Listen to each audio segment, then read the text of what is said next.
আসসালামু আলাইকুম। রাজশাহীর তানোরে ছোট্ট 2 বছরের ছেলে সাজিদ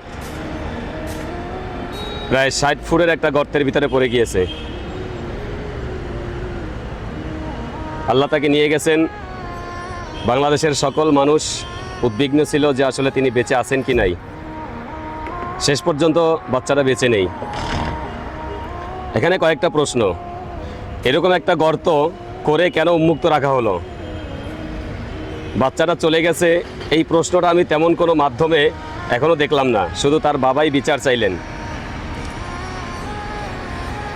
কেন এরকম একটা 60 ফুটের গভীর একটা গর্ত উন্মুক্ত থাকবে? তার কি বিচার হবে? যে ছেলেটা মারা গিয়েছেন তার বাবা মা কি এই ছেলেকে আর ফিরে পাবেন? তার বিচারই বা কী হবে? সে যদি 100 কোটি টাকাও তার ফ্যামিলিকে দেন, তবে কি সেই সন্তানের আহাজারি, সেই সন্তানের কষ্ট তারা ভুলতে পারবেন? কখনোই না।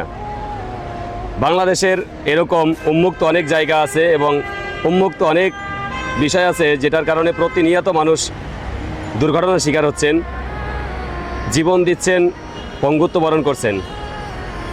আশা করি এই বিষয়গুলো নিয়ে সরকার আরও সচেতন হবেন। সে ক্ষমতায় যেই থাকেন না কেন, তারাই এটা নিয়ে সচেতন হবেন এবং যারা এই দুর্ঘটনার শিকার হন, এই দুর্ঘটনা থেকে তাদেরকে মুক্ত রাখবেন।